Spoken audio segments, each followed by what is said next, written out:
I know, right? I would have never. Melanie, this is Dan Coons. He's on our team here. Do you want to sit somewhere else over there? No, you can sit right over here. Okay. Would you prefer if I wear a mask? I was just going to ask you, do you want... I don't like to wear them. They make me feel sick. Okay. So, if you don't mind, I'm not COVID positive, so... I'm not anything. I'm anything? I'm a health nut, so yeah, I love coffee. Just before we start, I've had so much experience talking to people like you. I have great respect. I will have great respect for the police. They're the ones that help me most with all this. Thank you. And so, make sure you tell me you're recording you. Because, you know, some... It's right up there. Yeah. Yep. So, okay, just then make sure you tell me because, you know, people will make sure that I know that and that you know that and you know what I mean. Yep. I've been through the grill. I've been through the grill, so... This is going to be very informal. Okay. And most of it is to... Like, I know you've been interviewed 100 times by all different types of people. Just a few. Just a few. So Not more than one, I'm sure. So I haven't listened to the interviews you've done with Ryan Pillar or with Detective Moffat. I think was there at the same time, right? That's right. Okay. Was he like a Gilbert Police or was he a Chandler He was the Police? Chandler Police. So he was the case officer in this case, and That's he what I just recently think. was promoted. So lucky Bless us. his heart. Lucky us. I'm sorry that you have to get involved because I know that it's a lot of work. It is. It is. We've been involved from day one. Yeah. Well, of course you have. Yeah, I'm so sorry. And I've been involved too, so. Yes. Our whole lives have changed. Mine's life changed a little bit differently than yours. I bet. I mean, you go around and have to answer questions every day? No. Okay, good. No, people, a lot of people don't know and recognize me. Okay, good. You know, because people, I mean, you think about how many people are on the planet and how many people are in Gilbert. Mm-hmm. People in Idaho recognized me more when I was up there. I bet. Yeah. How long were you up there? How long did I end up staying? I think Because you were planning for 2 weeks, right? I was planning for 2 weeks. I left earlier. I think a week. Okay. Maybe somewhere around a week. Okay. But I got to go to Mesa Falls while I was there. And Oh, very nice. yeah, it was something else, man. Yeah, I was on the standby list to go up there, but then Wow. I guess they waived my appearance. So. Well, be glad. I know, right? It's nothing like getting on the seat and the Yeah. whole world's watching you on video. Well, that's got to be. It is. It is a little. It's a little stressful. But I always tell people, I'm like, you're testifying to the truth. You know, Oh, exactly. You're testifying to the truth. Exactly. So go ahead and ask whatever questions you want. Well, that's what I was like. I was like, well, if you want me to tell the truth, here it comes, and I'm not going to back away. Yeah. And I'm not going to let it make me crumble or fall because I'm telling the truth. And Yes. so you have to be confident with that. Absolutely. And if you're okay with the world hearing your truth, then you just got to spill beans. Yeah, absolutely. So we just have, mostly what I have, and Dan's got some other stuff. Dan kind of went on some different tangents with some, most of the Gilbert reports and body-worn camera, that type of thing. Most of what I'm trying to do is come up with a timeline or a better understanding of timeline and hoping that you can answer some of these questions. Okay. So the best of my knowledge is October of 2018. Is that correct? That's when when I Lori met her. and when you and Lori met? That's right. Okay. Is that also when Lori and Chad met? They met weeks after it. So I met her by herself first. Okay. And then I had known him already, but not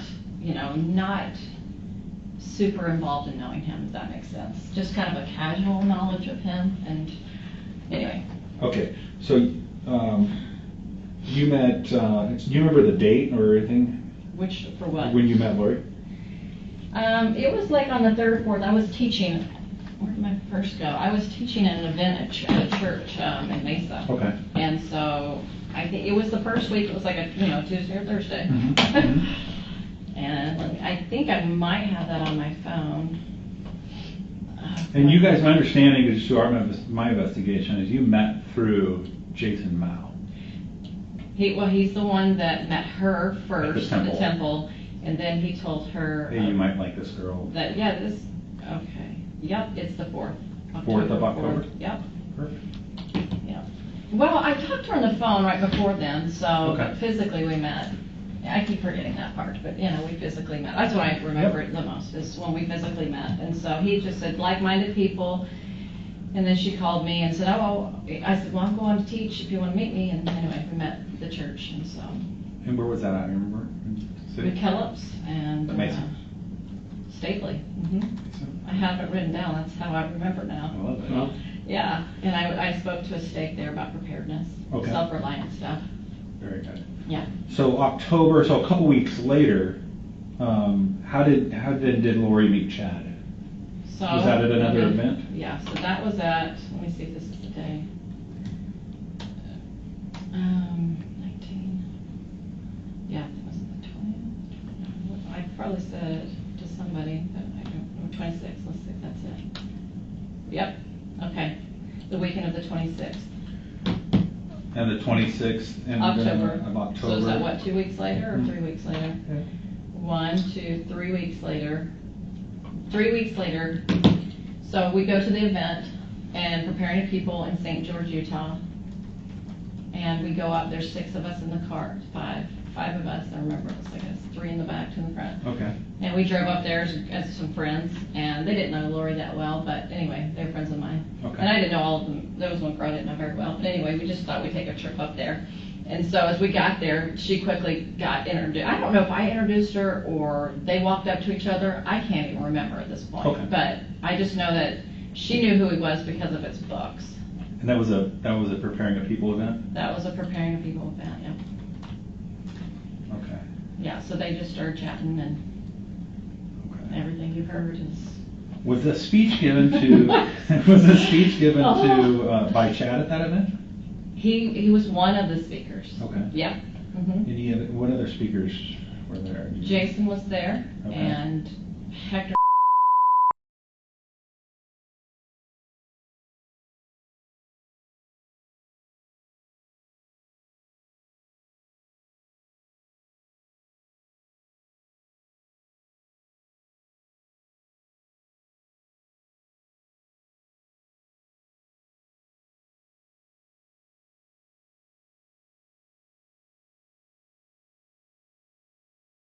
Audio for you. Okay. And just let me know if this sounds familiar to you. Okay. And whether or not you were there.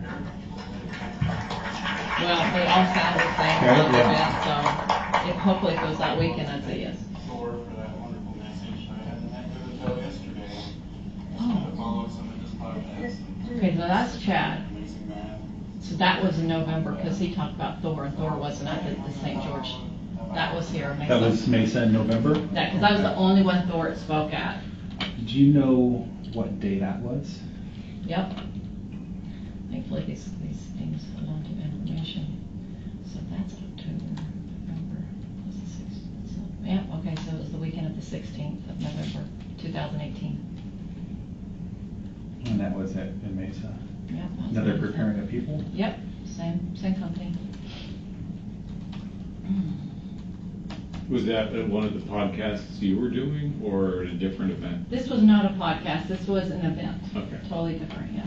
So just for my reference and for recording, what I just played for you would have been, I just labeled it Chad meeting. Oh, okay. So, okay. Yeah, so that was the one I just listened to was the second time Chad and Lori met. Okay. That was our second time to physically see each other. That I know of. I mean, if they saw That each other you're before, aware of. that I'm aware of. That's all we would be asking you to Yeah, tell us. that I'm aware of. What they did on their personal all the time, I don't know. All right, so let me go back to this. So I've got Melanie listed, your phone number, obviously the number that I've been calling you at, the 6340. Yeah. How long have you had that number? 1 year, 2 years, 5 years? 5, 6. Okay, 5, so 6 it's been a while. years. Yeah. Okay, so before you met Lori, Oh yeah. you've had the number. Okay. She has that number in one of her accounts as Melanie. Yeah. And then another account, she has it as Phoebe. Yes. Is That doesn't something that surprise you're me. aware of? Well, it doesn't surprise me. Okay. She had different names she'd like to call me because she got to the point, I think, where she just got more secretive with her life. Okay. You know, so. So that was a name you were aware that she would refer to she you referred as. this Any Phoebe. reason why? Yeah. So you know how Chad would tell her who her lives were? Okay. And so in one of her lives, she had a whole bunch of children, and one of those was Phoebe. And so she said that was me. Okay. Does that So make you sense? happen to be one of her children in a Yeah. previous life? Yeah. Okay. Yeah. Well, I don't believe that, just for the record. Okay. Just let me get that out there. Yeah. All right, one more record, and I have two more actually. So here's another recording. Tell me if you recognize this one.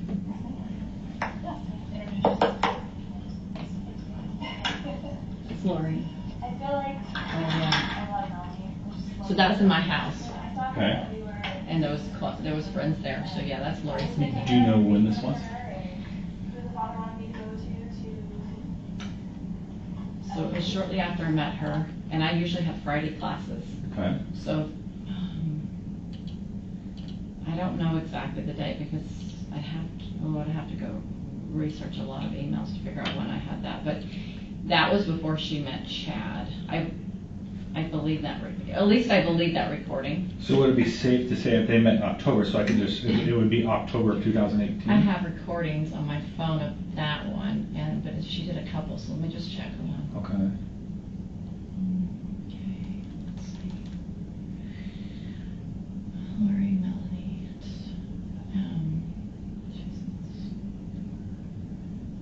So I have 2 dates. It might have been October 19th. Wait, is that before? Yeah, that was before preparing people. Yeah, that was 26. Thank you. Yeah. You're gonna be helpful for me. It could have been. I have it written down as the 19th, and I also have the 12th. So anyway, I think it's the 12th or the 19th. Okay. Let me see if I can. And you probably have both of those. I gave them to elder officer. Filler? He'll be happy you called him elder. Sorry. Let me see, I'm trying to find it. Horrible things about me and turned it around to where the judges believed him instead of me.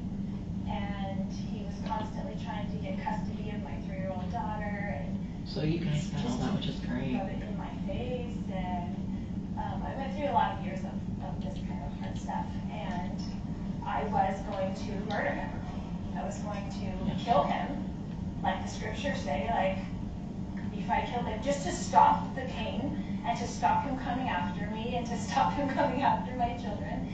And I just thought I couldn't take it anymore. And I would go through the scriptures and find all the things, like, if he comes against you once, if he comes against you twice, if he comes against you 3 times, then you can kill him. It says it in the scriptures. Wow, that's good. That's good stuff. Does that, do you recognize the script? Were you there when this was said? Yeah. Okay, so you recall her saying that? Oh yeah. Now, she refers to the scriptures and saying that. Do you know what scripture she's... I would think Doctrine and Covenants section 90, is it 98, where he talks about when Joseph Smith is talking about those parts where if people hurt you in the family, then you forgive them, and then you get to a point where after so many times, I think that's what she's referring to. Let me see if she adds something else here. I can't There remember. it is. There's my answer. I don't want to do anything that's wrong. I did not have a murderous heart. I just wanted to stop the bleeding and stop the pain. And so someone wise was speaking to me and said, you need to go to the temple. So I went and met my bishop, and I was like, I'm either going to turn my life to the temple or I'm going to commit murder. So do you want to give me a temple recommend? Wow. And I was perfectly honest, because at that point I had nothing to lose. You get to the bottom rung and I had nothing to lose. And he gave me my temple recommend. And I started going to the temple. Okay. So that would have been, we're thinking October 19th of 2018. I think that was that one. Okay, so that was before, it was still, we're safe to say it's October. Yep. Okay. Yep. Do you know who her bishop would have been at that time? So she was living in that first house I met her, which is the very large house. I know what it looks like. I do not know the name of her bishop. And they moved a lot, so, you know, whenever she's referring to that, probably was when she lived in Hawaii or Texas or who knows. Oh, okay. So it wouldn't have been a current one. Because she was talking about the past, because she had already been divorced, she divorced Joe and already was with Charles by this point, so we're talking years ago. Okay. Yeah.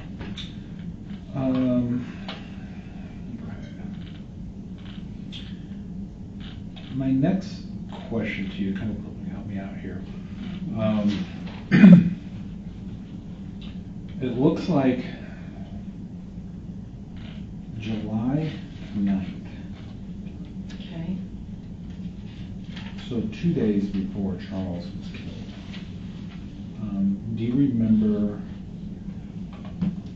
being at Lori's house? I don't remember the day, but I remember I would spend the night because I was divorcing my husband, and so I was, she was like, you should probably not stay at home all the time, that kind of talk. Okay. I said, well, sure, I'd be happy to spend the night, or whatever. And so I was at her house. I get up that morning, and she goes, you gotta leave. I'm like, why? She goes, Charles is coming down. He's gonna try to kill me. And I'm like, and she was like a storm all the time, and I was calm. Sure. I'm a very calm person. I was like, oh, well, why? What reason does he have? I don't understand. Mm-hmm. And so she explained to me that her brother was flying into town, Mm-hmm. which, I know that I've heard, you meet a lot of people on the journey. So anyway, that he did come into town, Adam, and then Zach, her nephew, and her dad. They were all after her, so that'd been 4 people. And Brandon Boudreau, right? So that'd been 5 people. Does that count right? They were after her? That's what she said. They were all after her. They were coming to get her. And I said, well, why? And she said, well, I have $3 million of insurance that Charles changed on the documentation because he was an insurance guy. Anyway, and she said they wanted the money for that. So they wanted to kill her to get the money because they were evil and they were dark and they were all these, things. They were all zombies by this point. So that was her reason. So anyway, I left and I got a call. I think it was 4 days later. Felt like it was to tell me what happened. Yeah. Do you remember any of the text messages between you guys? Because I know there was one, and I'm trying to look for it now. Yeah. I'm just going off the top of my head. I know you said something like, I'm here in front of your house. Yeah, and I couldn't. She was, sometimes when I go there, she didn't hear me, so I'd like figure out where she was, go around the back. Okay. And so, I could have definitely said that. That sounds like something I would have texted. Let me see if I can just find this. And I don't know when that was. So I know I didn't see her until she called me, or I called her. I think she called me.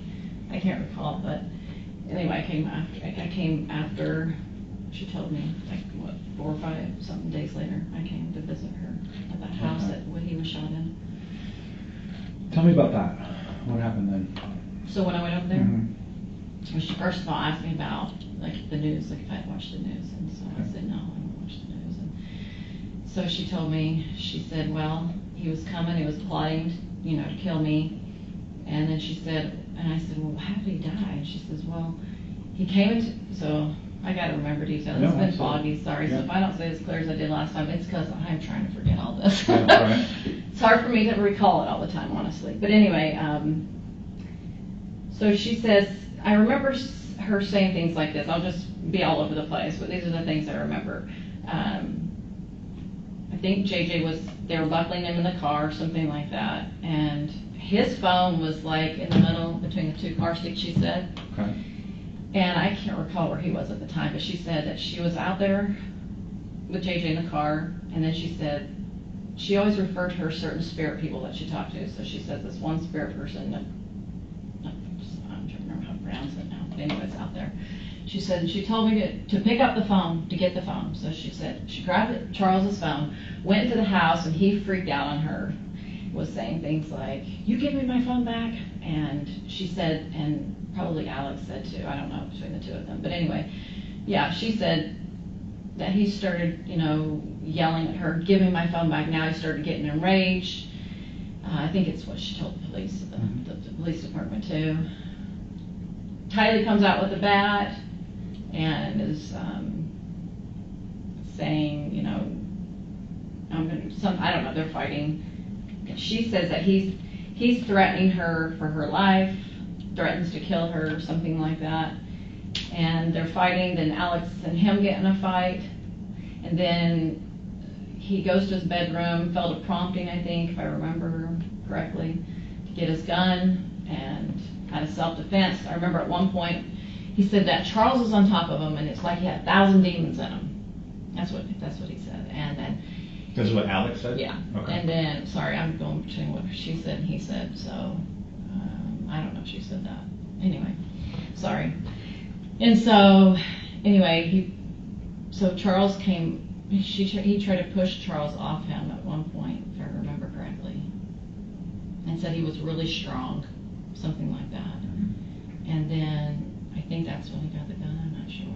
But anyway, then he shot him. Okay. Yeah, something, so anyway, lots of arguing, lots of threatening. Did you recall her saying that she got the phone from So the car? she got the phone from the car, that's what she told me. The interesting thing, I said to her, I was like, so did you look on the phone? Like, is he, you know, what did you find? And like, how did you know how to open it? And she's like, well, I asked my angels and they told me the code. It was like 1,000. And so I opened it up and I said, so was he really cheating on you? Like all the things you said, oh yeah, there were all these pictures of girls and all these things on it.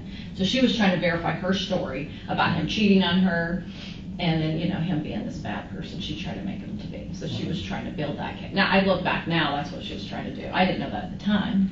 And this would have been 4 days after when you came over to the house. Mm-hmm. When you went over there on the 9th, and I'm just going to say the 9th because it looks like your phone, that's when you said, hey, I'm here. Okay. And she made a comment that says, I'm out back on an important call. Okay. Do you remember maybe that text? Or did you go out back and see her? Was Probably. she frantic that night? Oh, Was no, she? no. So I'm trying to remember, was it the evening? Yes. Was this before the death? Yes. Okay. Yeah, that was the night you said. No, she wasn't frantic. Let me check what I recall.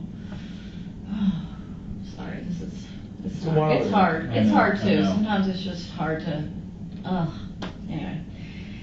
I remember, and I can't remember if it was this night. This is why, because I know I spent the night more than once. This Okay. is why I got to remember the night.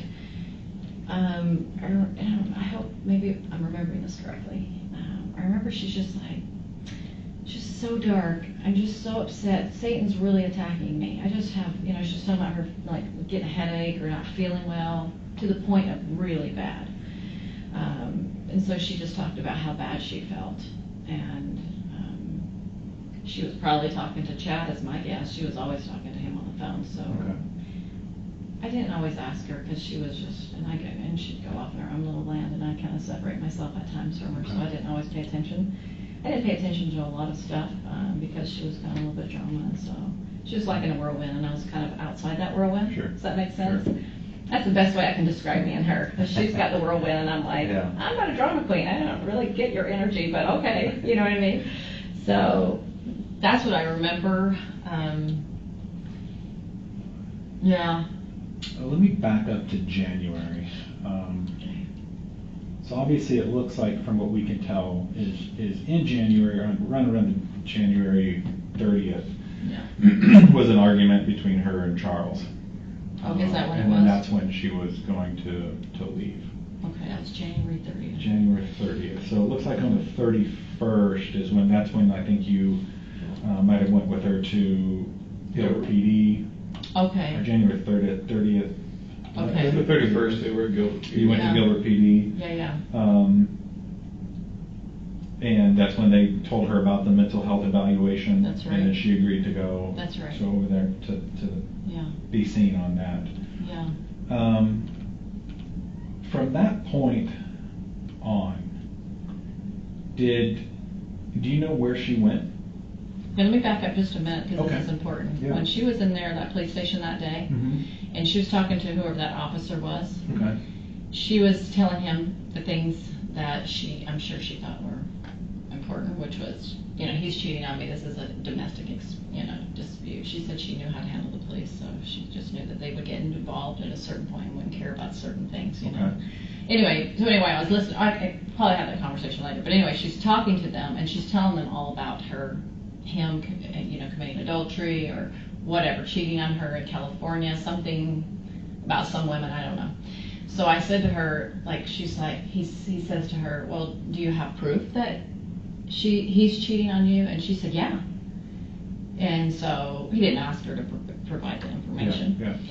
I later said to her, I was like, do you have that information? She's like, no.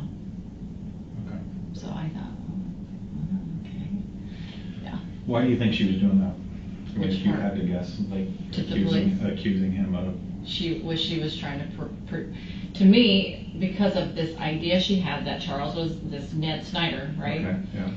That she was going to do everything she could to paint a picture that he was bad, but nobody would probably believe that he was Ned Snyder. So my guess is she's trying to look like he's really a bad person. That's what I'm seeing, is like she's creating this monster to make him look like a monster, which he absolutely wasn't.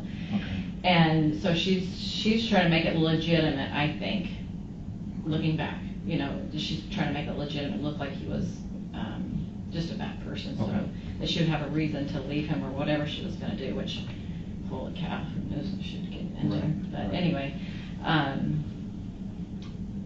does that answer? Yeah. Okay. Trying to be as So accurate as back to possible. that Ned Schneider. When was the first time you heard the Ned Schneider? So it was in January sometime. Okay. Yeah, and she was on the phone with Chad.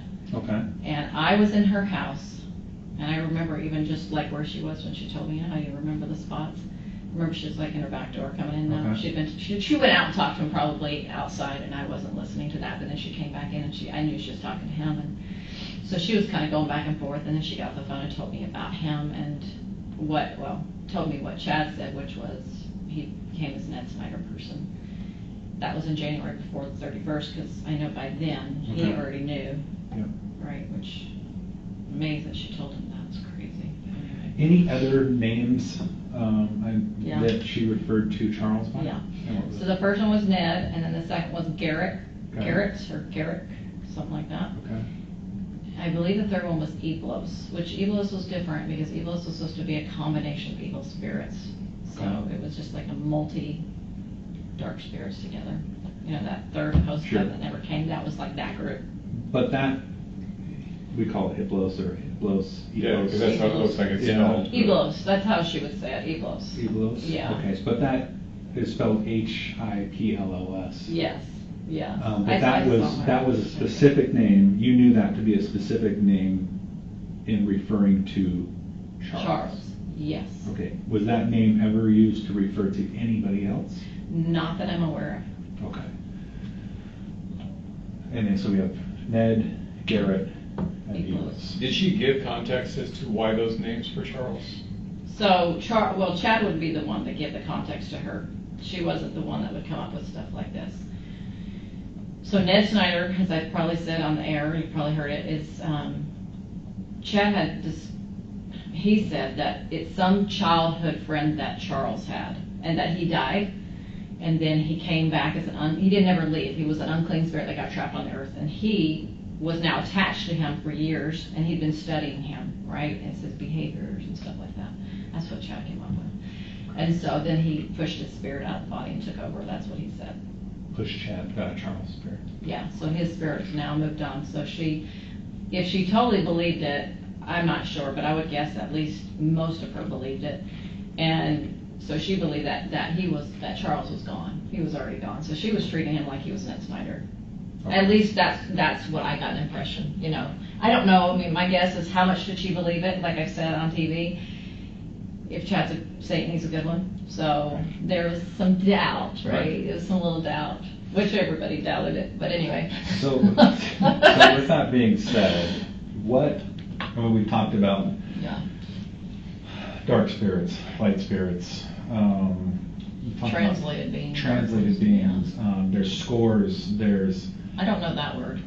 That makes score for like a 4.4 dark, light dark. You know, so levels. Yeah, I know all levels. about the levels. Yeah. Is that something that Chad believes in? Is that something that? No, he's the one that frameworked. He frameworked it all.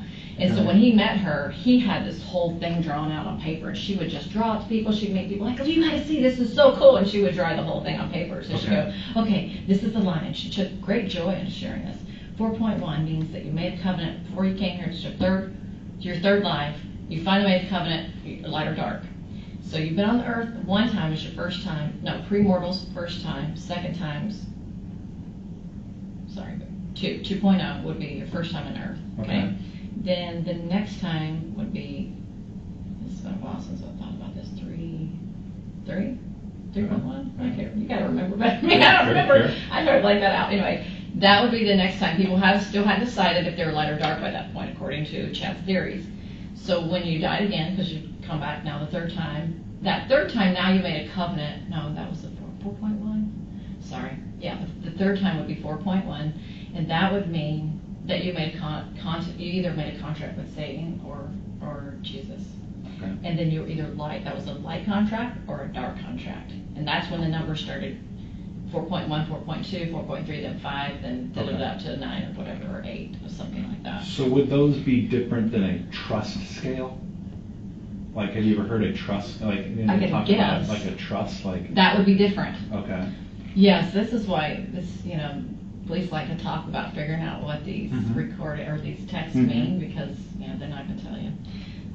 So trust was different. So 4.1 just meant how many times. Okay, the numbers meant how many times you've been on earth. Okay. The L or the D means if you signed a contract with Satan or Jesus Christ. So Okay. if it's light, you signed one with him and you're good. You Okay. could switch over and go dark though, according to them. Okay. Right? Sure. So anyway, Could you go that's back? that. Could you regress? Could you? Yeah. Could You you, could go back? always Did go you go back from there. light to dark to Yeah. light? Yeah. Okay. That was very hard, they said, but yes, you could. Okay. It's possible. Anyway. There's hope for you. There's hope. Maybe. There's hope for us. And so then they had these different scales. They would come up later. So everything evolved later. So nothing was all in the beginning. It was Okay. like little by little, like the rope got tighter and tighter as more knowledge. Well, I say fake knowledge, whatever you want to call it. The lies got bigger and darker as time went on. But in the beginning, nobody knew about these things, and the zombie word didn't come till later. And you probably know on text when they started using the Z word. I don't remember when they did, but it Okay. came shortly, sometime after. So yeah, there was this trust thing, and then they had a scale of 0 to 100% how much you could trust people. Okay. I was supposed to be like 97%. They were always building me up, telling me how wonderful I was, right? And so anyway, she would sometimes share like, oh, this person or that person, it's not trustworthy, it's this person, and that was their little game. Anyway, so yeah, there was different characteristics, but that was one of them. It's trustworthy. How about, maybe you know or don't know, vibrations? So vibrations, yes, I'm aware of that too. So according to how he would check, he used that little pendulum thing a lot. I didn't know that in the beginning, but anyway. Okay. And 1,000 was supposed to mean, if you got to 1,000, that means you're translated, or you're beginning your translation. Anyway, that's a lie. Anyway, so 1,000, and then as you get higher in your vibration, you could portal at some point, maybe, I'm trying to remember what she would say, 2,500 maybe, or something like that. Okay. And so the more you went to the temple, your vibration would increase too. So it's just like your light would increase, your Sure, vibration, that kind of idea. Okay. If that makes sense. So you mentioned zombies. Yeah. Was that ever a term that you were exposed to by them? Mm-hmm. Okay. Tell me more about the zombies. So Ned was first this dark, unclean spirit that took over his body, so he was just referred to as Ned in the beginning. Okay.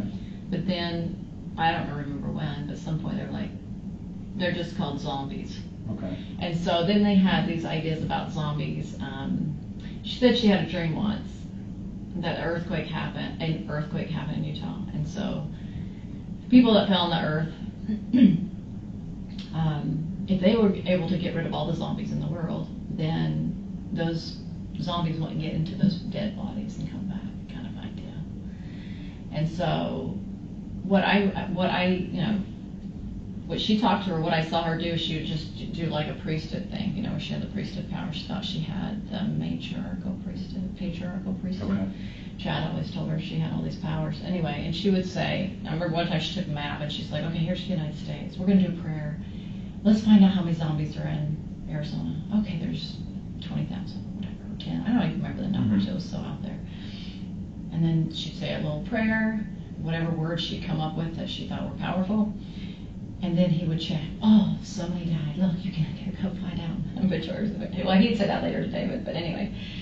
So then that was her way. In my opinion, what I saw, at least, was just through a prayer that these people would pass away.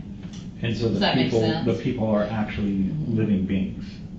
Yeah, so there would be like, everybody, let's say this police station, they're all alive. And so let's say they would check and they say, oh, there's 10 zombies in the building, right? They'd say something like that. And then they'd do a prayer. And then they would say, oh, according to his little pendulum or whatever, oh, it looks like out of the 20,000 that were in Arizona, you know, yesterday we found out there was 10,000 people that died, or there's only 500 left. You come up with something. Okay. Does that make sense? And so they actually suffered a physical death? Yeah. So like, Yeah, so they would we just would, die. Their In that spirit would example, leave. in that Yeah. example, the 10 people here at the Yeah, police so those department, people would be dead in the morning. 10 people would be dead in the Yeah, morning. just by their prayer. Okay. But there was no evidence, so nobody really knew that was true. Because like, everybody dies every day. There was no way to. To know it's if just- that was No, it was contributory. ridiculous. Okay. Yeah, it was ridiculous. But yeah, that was his explanation of, oh yeah, this is how many. But now they got to the point where all the zombies were wiped off. You know, so according to their prayers. But they had no evidence of seeing it. So, Okay. yeah. I think you had a question about the truck, right? Yeah. Okay, go ahead. So you know about Chad's truck, or not Chad's, Charles's truck Yeah. at the airport?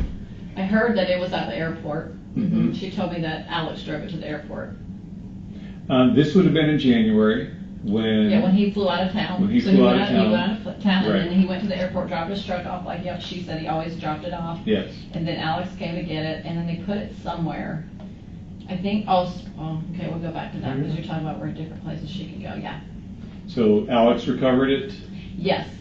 and is that where you guys put his clothes to, Charles's No, clothes? so let me try to remember the best. Okay. This is a little, I don't remember all the details because they were crazy and rushy, but at some point, let's see, I went over to her house and I saw her box up his clothes. So she had a box that she put his clothes in. She put one in the storage, like back behind food storage, Okay. and then she took another one to DI or Goodwill, and she dropped it off at Goodwill. And I was like, isn't that a bit, like, isn't this kind of overboard what you're doing? No, I was told I gotta do this, you know, Jesus told me this is what I gotta do. So anyway, and so his clothes were not in the truck. I mean, that's the only thing I saw is, Okay. is the box in behind there, and then the box that went there, and she might have done other things, but I don't remember what she did. I know she was going through some paperwork up in the office, looking for passports and, you know, important documents, and Right. something about a computer, but I can't remember if she kept it or did. Charles's computer? Yeah, I don't remember what she did with it. Did she take it? I don't remember if she took it, but I remember something about a computer, Charles's computer, and about money being transferred and things like that. And at some point, she wanted me to follow her. She was going to put the truck somewhere else. I'm trying to remember the details of this. So she drives it to a hotel in Gilbert, and she just parks it there. I don't think she was staying there. I don't think so. She had said that she was staying at a hotel at She Gilbert was PD. she was staying at a hotel. I did see her at one hotel, but that wasn't the same hotel. That's what I'm Okay. trying to remember. I think it was like a I remember she said something like a Marriott something Courtyard maybe. Okay, Courtyard by Marriott. Does that sound right? I'm trying to remember. So Yeah, Alex, Hyatt? yeah. I don't remember. I'm not good with hotel names or car names. Don't ask me names of my own car hardly. That's not my thing. So I remember she wanted to move the truck. She moved it. I remember she dropped it off. She drove it and dropped it off at this place. And it was right off the highway. It's like 202. It was right by the temple, you know, like that Mhm. 202. Okay. The new temple in Gilbert? Yeah, Okay. it was near that location. Do you know who helped her with that? Well, I was with her Oh, in you the were car. with I her. was with her in her car. So you followed her in the car? I think so. Okay. Yeah, it was just me and her. Okay, and I'm was trying that to remember if it was her car or after, my car. I can't, that's what I'm trying to remember, is like what car we were is it driving. before or after you went to Gilbert PD?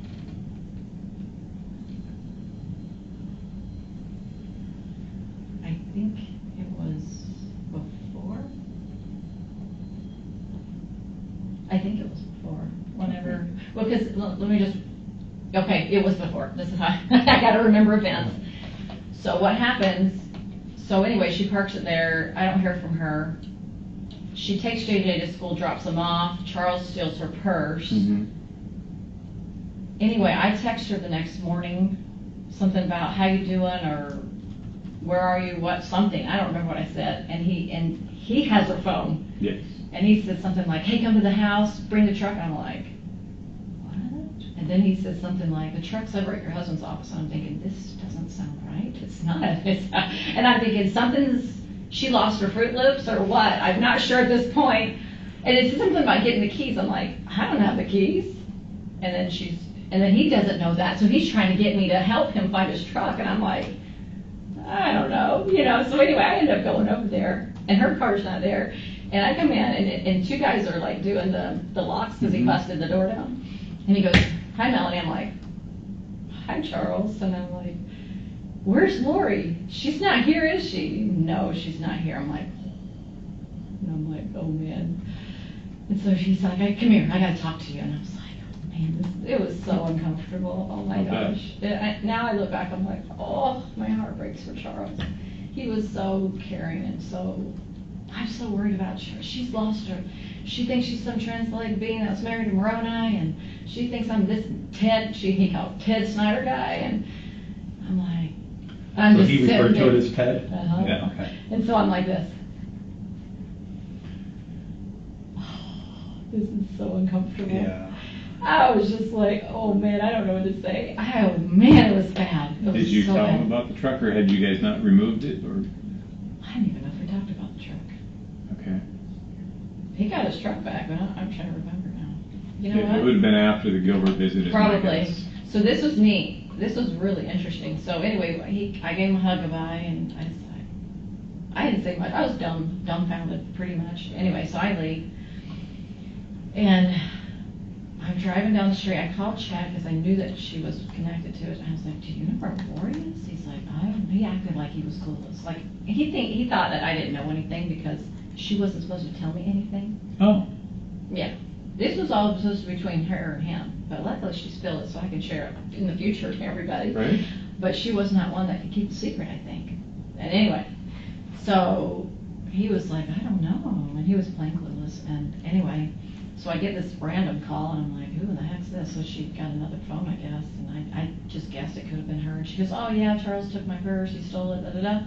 I said, hold on, Jason Mal is parked like right in front of me by the park. I stopped by the park on the exit out. And I'm like, maybe this is some God intervention thing. I don't know why, he's an ex-police guy, so Yeah, he's I know. sitting there, being a good officer, texting on the side of the road. I was like, that's so him. And so I giggle at that, right? And so anyway, I was like, Jason, like, this just happened. He goes, well, go to the police. You need to go to the police, and you need to report that her keys are stolen. I'm like, okay. So then I tell her, I was like, I think we should go to the police. And she's like, yeah, I think that's a good idea. So anyway, Charles had been in there before, but we didn't know it until after we got there. And then Did you mention the truck thing to Jason too? I don't remember. Probably not. I don't remember. Could you have? I only asked that because I don't I've know. talked to him too. So. Yeah, I don't know. Okay, that's fair. Yeah, that's fair. I'd have to guess. Okay. It's a yes or a no. I don't know. I don't know is also an acceptable answer, right? I don't know. I don't remember every conversation I've had about this whole crazy story. Unfortunately, I don't have that great of a recall. I wish I did. Yeah, so does that answer your questions? Yes. Okay. Did that fill in some blanks? It corroborates information. How's that? Okay. I know. All truth will come together if it's true. So let me get this right. So you took Lori to pick up the truck at the airport. And Lori picked up the truck. Is that true? Oh, I didn't go to the airport. That was Alex. Alex went to the airport. Yes. Okay, so yeah, Alex. I did not go to the airport. Okay, so yeah. Alex. That was Alex. Some people in the media got that confused Okay. too. I was like, oh, I So never Alex said I took went Lori there. to the airport to pick up Charles' truck. Yeah, and then they They put dropped it somewhere. off at a hotel. Yeah, it could have And then been. you yeah. said that clothes were taken, one box to Goodwill and one to behind the food storage. Yeah, it was before Charles came back because I remember he was out of town. So Okay. yeah, he was out of town. And you asked her specifically about the Goodwill, why are you doing that? And she said because the Lord told Well, her. yeah, I was like, why are you telling him all these? I'm trying to remember if she told me how much she told him. I was like, why are you taking all his clothes? That's like, I thought that was really out of control. And so I was like, why? I think I said something like, isn't this a bit extreme? I think that's probably more accurate what I would have said. Isn't this a bit extreme? And she's like, no. So that was before Charles got back. Okay. Do you remember her behavior at the Gilbert Police Department when she was telling the officer about getting rid of his clothes? I just remember she was pretty upbeat the whole time. She was kind of a happy, just acting like, yeah. I'm sure that you remember seeing that video coverage probably. I didn't even watch it. I couldn't go back and watch it. I was like, oh. Oh, I've watched it. I couldn't even watch it because I was like partially out of her, and I was like, I don't want to see myself in that video. I'm tired of seeing myself on TV. So tell me about Julie Clement. Yeah. Are you friends with her? Not anymore. Not anymore? And I was a little bit friends with her. It was Sulema that was friends with her. Yeah, And my Sulema and understanding. her. Okay. And they did energy work. That's how they knew each other. Gotcha. Did you ever attend any kind of, my understanding, their prayer circles? Yeah, with them? a few times. Mhm. Okay. How about one in August after Charles' death? Yeah. You remember going to the house? Yeah. Tell me about that. So we met at, so let's see, who was there? It was Melanie, Alex, I think Alex was there, Julie, Sulema, me, David, Chad, and Lori. That'd been it. Okay. I mean, so yeah, so they wanted to have a little prayer, yeah. And he whipped out a seer stone. I actually saw him with a seer stone. Who did? Chad did. Chad did? Yeah, I can't remember if I told that the first time. Sometimes I was like, do I need to share everything? Like, What's you the know, importance, what's the importance of that? I don't know. He just had it in his hand. I don't know. He just had it. Maybe he just wanted to show that he had it. I mean, he didn't say anything about it other than I saw it. I was like, What is it? What is a seer stone to you? As far as? well, there was no explanation. I could Okay. just guess what it. I could guess like you Okay. could through scriptures what it is. Okay. So he identified it as a seer stone. Yeah, but he didn't go. He didn't talk about it. He just said, well, if he did, I don't remember. I don't remember saying anything about it. Do you remember any talk or during that prayer about Hiplos? Possibly. There's a good chance. Well, let's see. Charles is already dead, right? So I wouldn't think they would have talked about that. I think Julie had mentioned something, Clement had mentioned something about a dragon. Yes, I remember her. So I didn't have any of their visionaries. Okay. That was not any. I don't do energy work, Okay. so this is all something I don't. That's their stuff. Okay, Mhm. just say that's their department. Sure. And it seems like I remember Julie had this veil that seemed to be thinner, where she could see something, so could Sulema. It seemed like there was a prayer where there was a dragon they saw. Like I saw a dragon. Okay. Maybe they mentioned it a few times, but if they were in that little circle saying a prayer, I don't know why Helios would be mentioned if Charles was already dead. Was there a reason behind that particular prayer circle right there? I'm trying to remember what. I remember them saying prayers. I remember Sulema speaking. And I'm trying to remember if they were talking about certain people that they were trying to help the spirits, like that they thought that they had the power to take these spirits out of the bodies. Okay. And I'm trying to remember who she was focusing her energy on. And I can't recall. It could have been Brandon. It wouldn't have been Tammy, because Tammy had not been claimed anything.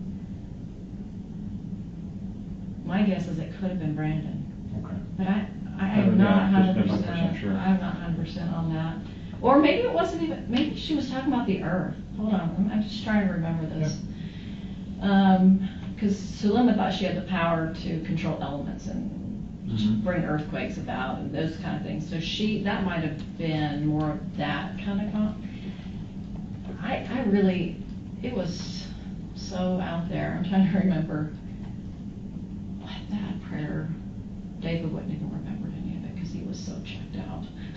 he was like, this is so uncomfortable. Yeah. He was so uncomfortable by it. Oh, he was so uncomfortable by it. Anyway, I'm sure he probably doesn't even remember. He blanked it out. They could have been talking about the earth. I mean, I don't know. Okay. I don't know. She With- just had this. On that note, talk to me about Zilema. How well do you know Zilema? Well, I knew her. She won't talk to me anymore. Okay. When I told her I was going to police, it was done. So yeah, we were friends in the ward. We knew each other probably about a year, maybe, or Okay. less. Okay. So you talked about how she had the power. She felt she had the power to control elements and bring about earthquakes. Yeah. Yeah. How do you know how long she and Alex were dating together or anything like that? Yeah, so in the beginning, it was just, hello, how are you, getting to know you. It didn't happen until kind of right at the end. So if you want to know more about that, what I know about that is that she was content being single, but Chad and Lori had said, well, you and Alex have been married in in another life, and you had been married, and you guys would be part of the 144,000, and you need to move up to Idaho and get married and all that stuff. And she was like, no, I'm not getting the same answer. It was kind of tit for tat between her and Lori about that. But she was waiting to get answers. I remember one point, this was like right at the end. This was like my last time or two when I saw her. But she's like, I remember Chad and Lori in Hawaii. And me and Alex did a blessing through the phone because they were being attacked by Julie Rowe through a text. The text that went through, they hit it. All of a sudden the dragon, this is according to Sullivan, I know.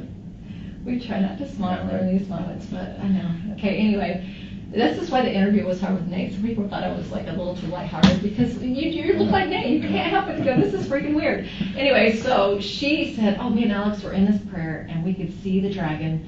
His priesthood power is so amazing. You know, she just was so like wowed by it. And they helped cast that dragon out from Hawaii where they were, and anyway, I was supposed to help them. So, so let's see, they got married, and so okay, they moved there in September. So I would say, when did they start? Okay, so so if we were at the dinner in August, they started getting more friendly then. They started getting more attractive. So I say that summer. Okay. Yeah, that's helping me. Yeah, with just settings. If I can remember a place, and it seemed they started to kind of like each other in the summer. Okay. Yeah. How close were you with Alex? Friends, you know. Yeah, friends. Would you contact him, call him on the phone for anything, or would you do the same? Very occasionally, but Okay. yeah, that would happen. Describe his Personality? dedication. Describe his dedication to Lori. So I remember in the beginning when they started talking about her Joe, he was very protective of her. So there was a lot of like, you know, he would describe Joe as this horrible person and how, you know, he felt the need to protect his sister. And so I remember saying something about he tased him in the nads, he would say, and then something about the trunk. And he didn't care about if he went to jail for her. He was like, he felt like that was his duty to protect his sister. I don't know why he felt like that, but he did for some reason. Now later I understood why he felt like that more is because what Chad told him. Chad told him later, you know, as they started getting into their more and more of their crazy doctrine, right? Then they would be introduced to him. In the beginning, Alex was a nobody. He'd just been here on Earth once. Okay. But then later they would say, oh, now we understand you only had wits because you're only here for Lori. You didn't need to come. You're already exalted.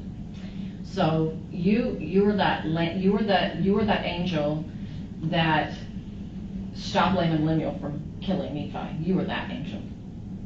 Okay.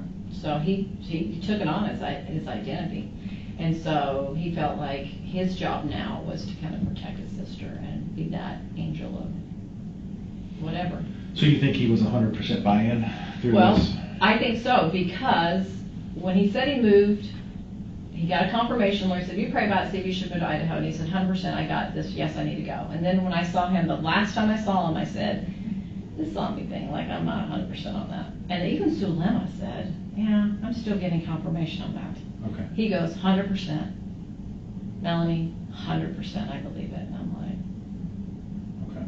so my guess is he fell for the whole thing. And then the interesting thing is he really had a lot of weight on Chad. He really believed him. He even gave him a patriarchal blessing. That was my next question. Yeah. Were you there for that blessing, or No. did you ever hear the blessing? So that day that I saw him in the Greenbelt when I was walking between two houses, when I said, do I want to know I'm JJ and what is going on? I'm starting to feel like something. I'm still kind of in that shocking coming back from the whole police thing. Anyway, so I was trying to figure out what was going on still. Anyway, so as we were walking, he has on his phone, he goes, I don't know, he probably read a little bit, I don't remember what he said. Okay. He was like tearful about it. Okay. He was like really believing, like, Chad gave me this beautiful blessing, and I just cried like a baby. And Melanie's like, I don't ever cry until after I have a blessing. I don't cry during it, it's just saying something about that. And I was like, just listening. And this was in Idaho? No, this was in Arizona. Arizona here. This was okay. Arizona, yeah. Do you remember when that was? Yeah, it was, well, okay, so 26th they called me, and 27th, 28th would have been Thanksgiving. The day they got married, what day was that, 29th? November? Yeah, was that the 29th? I think I figured it out on my paper somewhere. So, it's the day they got married, it was that day. Okay. Okay. Describe a patriarchal blessing to me in your terms. What do you think the importance of a patriarchal blessing is? Well, the way I grew up believing patriarch is a patriarch is called of God. He's a particular person over a whole stake that gives a blessing to a person about their life. Okay. So, I don't know what Chad thought he could do, but he sure thought he played that role there. So would you say that Chad was not authorized to give No, such a absolutely blessing? not. Okay. No. Would you say that a blessing, such a blessing would be like some sort of, like if you got it at a younger age, would be some sort of guidance for you? Or is it? Yeah. Okay. Yeah. Yeah, oh yeah, it talks about your life and your gifts that you have and maybe some things that could happen in your future. If you are obedient, you can have those blessings happen to you. Okay. Yeah. That being said, I just wanted to play, so this particular clip is, I have it labeled as patriarchal blessing. Okay. Just for purposes of recording. So just, if you could just tell me whose voices you hear in this. Okay. Chad Daybell. It is That's Chad. November 24th, 2019, a Sunday afternoon, 5:15 p.m. We are going to give Alex Cox a patriarchal blessing.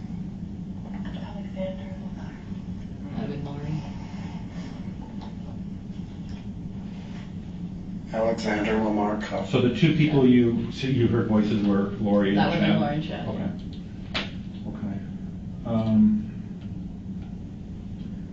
How about your relationship with Chad? I know that introduction was done, or whether it was done or not, Yeah. In St. George.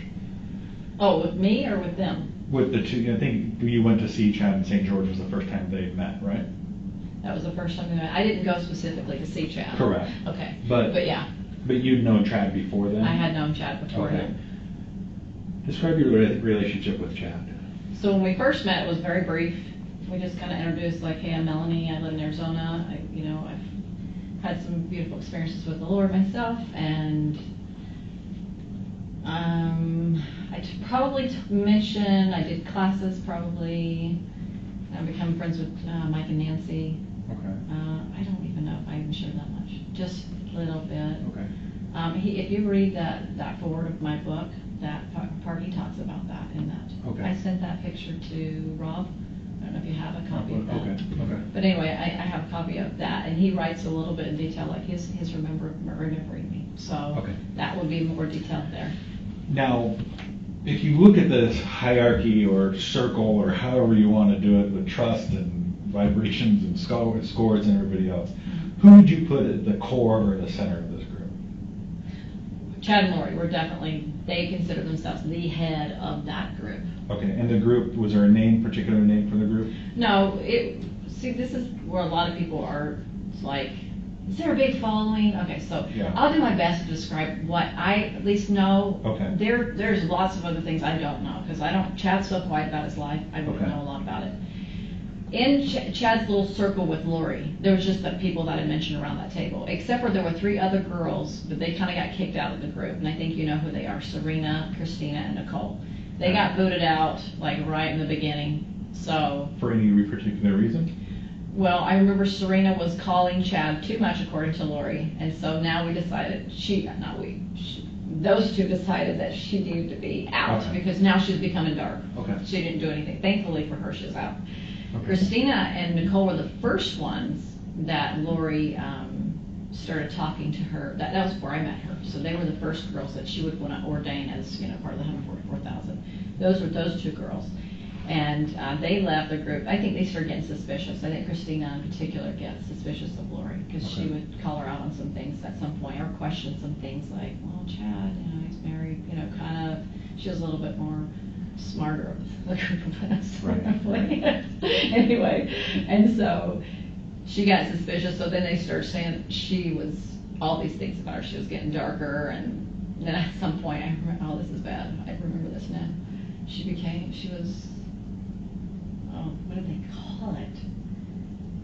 She wasn't 100% human. It's like she had like another, man, I can't remember what she referred to it as now. I want to say lizard or some lizard. Anyway, that's really out there. Thinking of there's a Geico commercial where it Yeah, kind of like she came from some other, anyway, that's, you don't even want her to know that she did that. You don't want that to come out. So but she's anyway, gone. she's out of there. She's gone. Nicole's her best friend, so she's out too. Okay. Nicole is very sweet, and as you probably know. And so anyway, so really that was it as Okay. far as this whole kind of zombie talk. That was it. Now, Chad had Julie Rowe's friends. He left them. They are evil. Mhm. They are mixed up with these energy work things. I think this has all come from energy work. Now that I look back and what the Lord has taught me personally, like, well, let me tell you what happened. Yeah. And because I watched it, and so it was just made to my mind, like, this is how an energy to work opened the door. And so Julie Rowe, I believe, got him really. And between the two, who started what, that's what I'm still trying to kind of figure out. Okay. But between the two of them, she didn't know about the zombie thing. I think he came up with that. But she introduced it, or either Eric Smith, that follower of Julie's, Okay. came up with this multiple probation thing, I think. I heard it could have been from him. I don't know that that's true. I would not know that by somebody telling me that, other than recently, after all this has gone down, like, well, Eric Smith wrote a book on multiple probations, and I said, well, somebody mentioned it. Anyway, I've had people contact me. One lady contacted me that was a part of that little group of Julie Rose, and she was telling me how things are going, and I was like, we're comparing, like, I remember that, Chad doing that to Lori. Like, he had some power over her sexually, and she was saying that some guy did that to her, and she's like, that's just what they do in their group, and I'm like, that's their energy work or something that they do. I said, I don't do energy work. I don't know if she did energy work or not, but anyway, she got out of the group. Her husband was with her and helped pull her out, and she was so grateful, right, that she got out. But so that group exists, but I think Chad was just part of them, and then he kind of broke away from Julie because he got tired of her. According to when they first met, Chad and Lori at St. George, he said, I'm done with Julie Rowe. Like, she texts me all the time, but I'm done with her. Like, she's so da-da-da. Then there's all these energy groups out there, though. Either, Julie's introduced, she's done her little workshops, but even before, she did that, there's people doing energy works. And I believe that a lot of these groups, in Utah and Arizona, they're doing a lot of these energy works are talking about multiple probations. So it's not that he created it so much, it's just that somehow that darkness got out somehow about this lie. I call it Doctrine of the Devil, so that's my word for it. And it got out, and it's kind of plagued some of those groups. So I don't necessarily think he's the founder of any of that. Okay. Does that make sense? But in this group, you would put Lori and Chad. Yes, but in their particular thing, excluding everybody else, they were like the group. And they had these number systems. So you probably saw someone text, like, there's a group of, I remember, 72, let's see, what is in the church? You got your 12, then your 70, Yeah. and then 144, right? And So she was like, okay, we're in charge of 24. She said at one point she was in charge, they were in charge of like 24, like I think 4 there men was, and 12 women.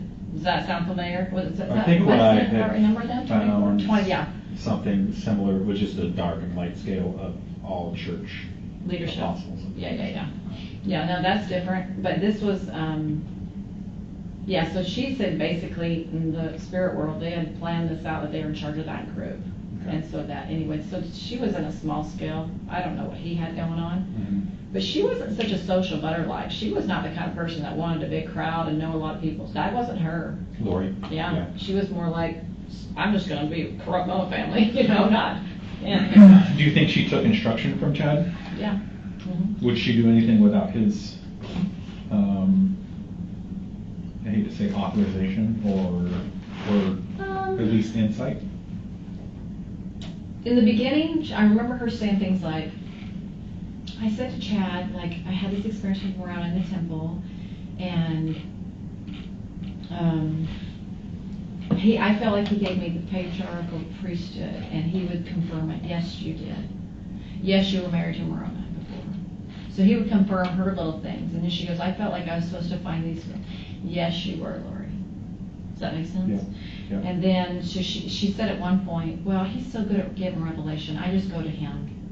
I'm not as good as I used to be, or I'm not as good. He's really good at it. So I ask him. So she'd be asking him, at this point, you've seen a lot of texts. At this point, is this person light or dark? This person, what are they, 4 point, da-da-da-da-da. That was their, and so you could see she would go to him for that, right? So he wouldn't go to her for that. She would probably just give him a name or something like that. Do you have any idea how Lori would have found out about Charles and Adam's coming to Arizona to? Oh. Yeah. I guess it's that Charles would have just texted her or called her and said he was coming. Okay. I'm trying to remember how she would have known about Adam. Maybe Alex could have told her? I don't know. I don't remember. So if a message was on there, on her phone, or it's basically said to Melanie Boudreau, I'm on the phone, I'm trying to find out what to do. Do you think that she would seek Chad for advice? Always. Yeah. Okay. Yeah, always. Talk to me about Melanie Boudreau. What's your relationship with her? What's her part in I'm this? friends with her. So Lori, as you know, raised her partially, so she feels like she's kind of like a mom to her. Sure. She would, in the beginning, Melanie I didn't think she was quite into it at the beginning, and then Lori just kind of camped on her for some reason, like Brandon. Lori went after Brandon, her husband, for some reason. He's gay, he's this, he's that. And then she would build this story up of how she tried to, like, oh, look at this picture, it makes him gay. Like, it didn't look like it was gay. But anyway, and so she would build this story up about him being gay. And then, I don't know why she honed in on her so much. She just did. Okay. And then she maybe because she thought she was such at a high level, because she got to the point where she's like, yeah, no, Melanie's exalted too. She was married to Peter, Jane, Peter, James, and John. And so Brandon would be her equal opposite and in opposition to her. And so for some reason, Lori put all her energy into him. Thankfully, she didn't put her energy into me. Thankfully, I divorced Brandon, which was actually really good, because then that kind of got him out of the picture, which who knows what she would have done with that. And luckily, they liked me, so they kind of just left us alone. But anyway, so she went after him, and then at some point he changed from Brandon being just dark to now he's a zombie, and he was part of Hitler's team. Do you remember when that was that he changed? When she started talking like that?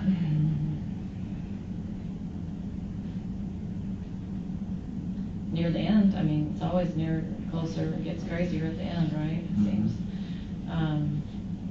Probably in the summer is my guess. Okay. I don't know. I mean, After I really Charles' don't death? I probably before then.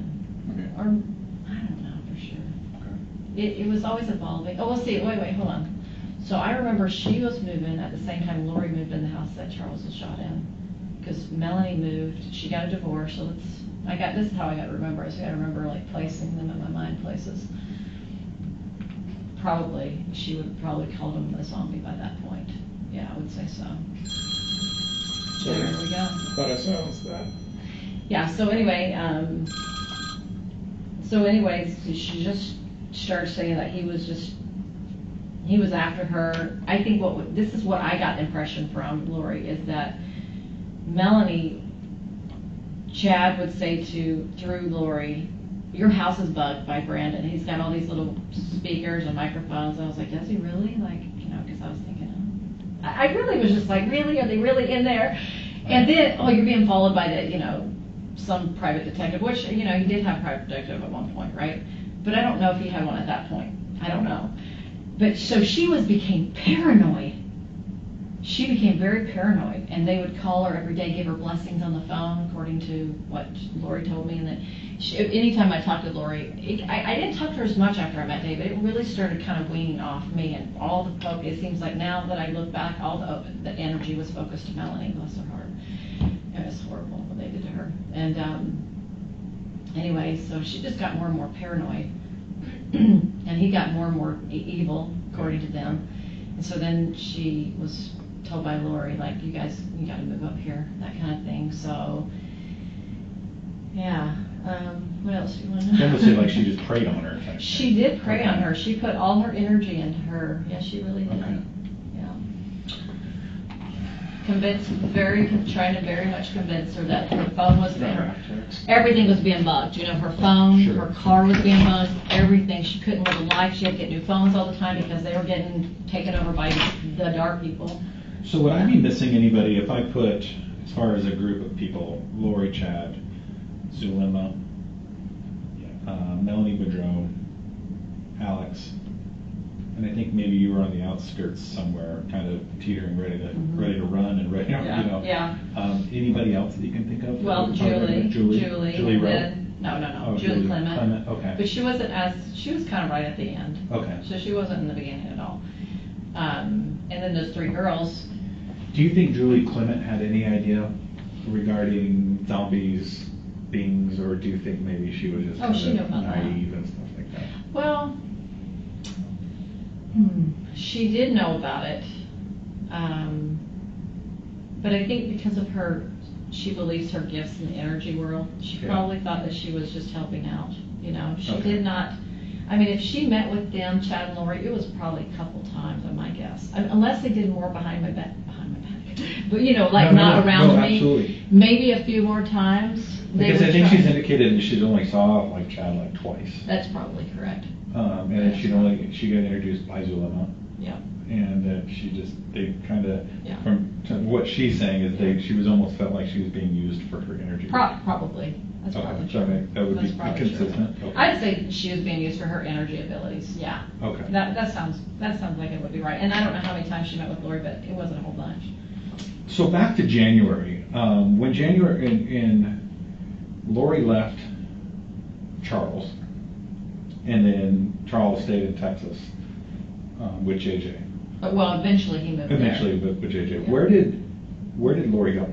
So I knew she was in the hotel in the beginning, but then she went to Alex's house. Is that the? I don't even remember where it was because I wasn't familiar. Hyatt on Williamsville. Did you ever go see her over there? Well, I think one time, her and Tylee were there one time. Okay. I think I only went to the hotel like maybe once or twice. Okay. That was it. Okay. So I don't recall how, she was so going crazy that I didn't kind of catch every move she made, of course. And then when Alex, I guess he had that house, so she moved in with Alex. Okay. And he lived out there in Santan. Yeah, I don't think she lived anywhere else. And then she went to Hawaii. And that was kind of like her getaway home, you know, in the hotel. Yeah. Don't remember the name of the hotel. Please don't ask me to remember because I don't even remember.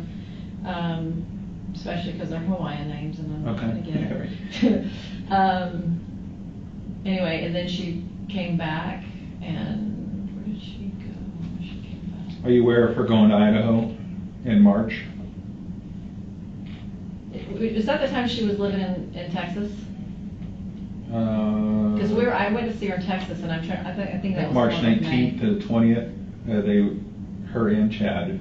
Could have, yeah. She did mention like from sometimes. Idaho to Arizona. He came down and did a class for a group of people. Okay. It wasn't at my house this time, and I remember she was living in that house before the last house, the one that was in January, the one she lived in January, the one that's not at the big house, but the next house. Mm-hmm. Trying to remember this. Sorry, I just lost my train of thought. where were we? Like Sorry. she came back and from Hawaii. Yeah. And It looks like she kind of moved around. I think so. Here to here. I think that She went to Idaho, her and Chad in Idaho, and then it looks Yeah. like in April that she was in Houston. Do you remember a thing in Houston that Chad might have gone to? I remember when I got to Houston, she said, Chad and I are gonna go do some of our mission work together. Okay. And then I left, or either I'm trying to remember if I got there or left. Anyway, between the time I got there and left, I was not there, but she said that she went to a hotel. I remember I was like, oh, she's in a hotel. And then she said that she said she was supposed to go to Idaho to portal. They were going to portal into Idaho Temple. Okay. I know, I'm trying not to laugh. And another temple. So Idaho Falls, Rexler, something about that. And but I'm thinking they probably were in a hotel now. That's probably a good guess. Okay. So, and maybe she never left that hotel. She totally made up the whole story. Okay. So there we go. Did you go to an event there? In Houston? Yeah. No. So there was never an event there? Oh, there was never an event in Houston. Okay. Oh, was there an event? Was there an event there? So and that would have been in April of 19. That sounds, that could be right, about that time. Are you aware of a group called A Vow? Yes. Do you know anybody by the name of with A Vow? Doesn't sound familiar. I don't know. Okay. Yeah. Is there a head person or somebody with A Vow that, do you know who that? Everybody. Anybody Yeah. else that you know from that group? Well, okay, so when I joined the group, I met a few people we went camping with up in the Arizona mountains. So I know, like, one person died. Her name was Marty, so she'd be Marty Bemace, but she passed away. And then Lorinda Luck, she'd been on there. And then there was a girl. And I wasn't real familiar with these people. I didn't get on A Vow very much. I was not one of these people that were on these forums. And I was like, read a little bit. Very periodically, I might like, hey, let's try this product. It's really good, or something like that. But I did not get into their exchanges. So no, if the names scroll by, I didn't hold on to them. So what is A Vow? So A Vow is a forum. Do you know what a forum is? Mm-hmm. Okay. So it's a forum, and it's called LDS A Vow, means a voice of warning. So it originally started by Roger Young, who started teaching about, last day stuff. And so they put really good information, actually. They had like gardening techniques to how to store food, current events. Mm-hmm. Then they got to the dreams and visions, where they compiled a whole bunch of people's dreams and visions about things they saw in the future. And then, anyway, so then they pull a thread out, and then people would start a thread like, this happened, this disaster happened in California today, or just all these different threads. And so people would make comments and all kinds of, they'd start one up, and they started off. So I got off there like, I don't know, a year or two ago, and the group drove me crazy. So I don't know, have I probably ever seen her name scroll past? Who knows? Maybe, but I don't know her personally that I know of. I mean, they have different names on there, so if she has a different name, I don't know. So if being a forum, you wouldn't see something like send an email.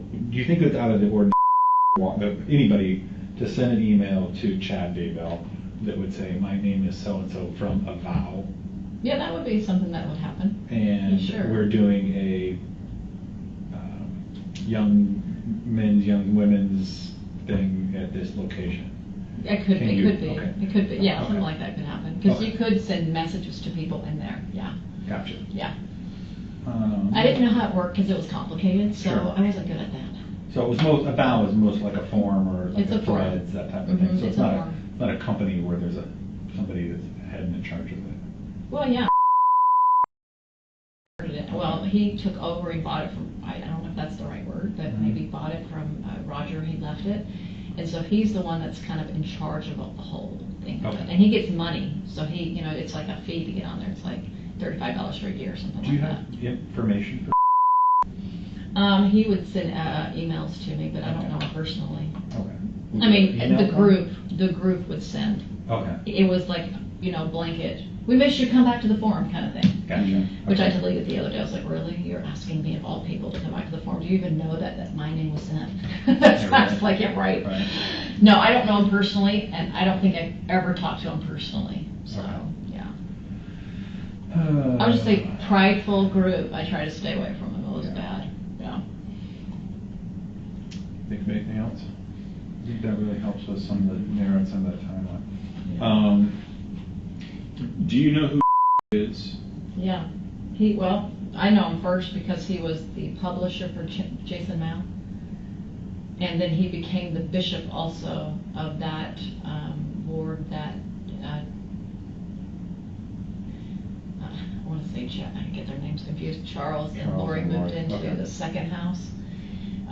So he was the bishop for that when she left him. He was that bishop.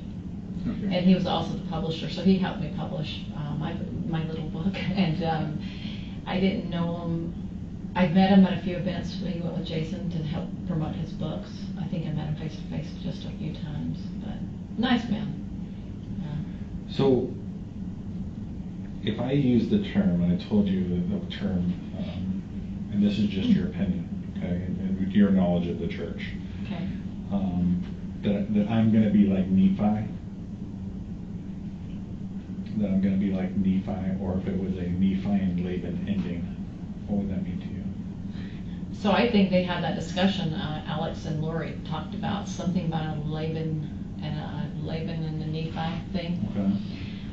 So that would mean to me, that part where, well, I don't know how well you know the Book of Mormon. I don't know you that I'm well. learning so much. It's crazy. So, well, okay, there's a story of Nephi who, there's a guy named Laban who's, they're trying to get the plates from him, and so he would have to cut off his head to be able to get those, retain those plates, and he was more of a wicked man. Laban was? Laban was wicked. And so anyway, he would have to, the spirit would move upon Nephi, so they felt, the moving upon Nephi, say you need to cut his head off, because he's not, it's gone 3 times to him now, and he's not giving you the plates. And so, anyway, the spirit says you need to cut his head off, and he does it, and he's horrified by it, because he doesn't really want to do it. He's never killed anybody before. But he does it, and he was able to dress in the clothes of Laban and go get and retrieve the plates, and then they were able to go out and leave Jerusalem. They went from Jerusalem, and then they left from that area. Because they left, they needed those plates then. And so, my guess is that when they were talking about that, which, I didn't know what they were going to do, I didn't know all these things, but if I could look back and understand that now, that would probably mean like he would need to sacrifice probably Charles's life is my guess. That's what they're referring and to. let me back up. You overheard a conversation? I heard them slightly talking about it. And when was this? And I, probably right before Charles came down, or days, I don't remember if it was days before it. Okay. And I don't remember if she was talking on the phone with somebody. I kind of was just briefly hearing it, but I can't remember if Alex was sitting there or if they were on the phone. I can't recall. I just remember it just sounds familiar. I'll just say it sounds familiar. I'm pretty sure it was before he passed away. That's what it feels like to me anyway. And so my guess is that they felt like that was my guess, interpreting it, that not knowing that at the time, but now that they felt inspired that was a moment where they could take Charles's life. Not Charles, they really felt at least Alex really felt it was Eblos inside there. Okay. So in essence, they wouldn't be really taking the life of Charles Vallow. No. They would be taking the life of Eblos. Yeah. Or Garrett or Ned. Yeah, that's what they believed. Are you understanding that, because they gave 3 names for Charles, other than Charles, so are all 3 in Charles at the same time? Or? No, one would move on, and the one would get pushed out, and then the other one would take over. Okay. So Garrett was next, and then Garrett got pushed out, and then Eblo stepped in. And that would be fitting their definition of a zombie? Okay. And their way of getting rid of zombies then was at some point either praying or whatever to end that entity's life. Yeah, so that entity would just leave, just like Garrett left, just like Ned left. So So to they- me, it was very surprising that that he died the way he did. I was like, okay, you know what I'm saying? Sure, So yeah, sure. that was very unusual. So they leave and they're never to come back again, because you said, I'm surprised that they were mentioning Evos again because Charles was already dead. Right, right. So once he was dead, like where would Eblos be? I mean, and they could have. I don't know. I don't remember, but I would guess that Eblos was gone. Sure. And if they mention him again, I really don't remember anything about Eblos again. So a particular body can only be consumed by one dark spirit At a time. at a time. Well, in the beginning, so it was Ned only could be in there, or at least that was my understanding, and then he would leave in this other one. But Eblos was different because Eblos was like a combination of evil spirits combining self, but they weren't. So, okay, in our religion, we believe that premortally, Yeah. you have people that came down to the planet and became us, right? We're now who we were spiritually, we're now here. But there was a third of that never came down here and never got bodies. They were saying that would never happen, that there would only be somebody that had lived before, like a Ned who lived on the earth and the Sun Spirit went in him. But they were saying, oh, no, say he's getting more trickier. His tactics are getting better and better. They kept saying that he'd get better and better. That was Chad's probably reasoning why things didn't work out the way he thought they always would. It was his way. That's how I started figuring Chad out. He'd say, oh, that didn't happen. Oh, well, it's because of that. You know, it's always, oh, it's because of that. So now there's Eblos. Why wasn't Charles dying? Mm-hmm. You know, they thought they had all these powers. Oh, they all would come up with another reason why he wasn't dying. Oh, now it's Eblos. Now it's all these combinations of they're getting smarter. So there's, and at least I remember Alex saying something about there was like 1,000 of them, or somebody said it. It's like 1,000 of them, or it felt like it. Yeah. So it was a combination of all these entities that never came to Earth. So they took over his body. So that's what they were saying. Okay. So Alex specifically told you he was so strong during this fight yeah. that it felt like there was 1,000 Yeah. spirits Yeah. in him. Yeah. That's what I said. Okay. And Alex never disclosed to you that he was hit with a bat, just that he was in a fight? No, I think he told me he was hit by a bat too. I think I remember both of them saying it.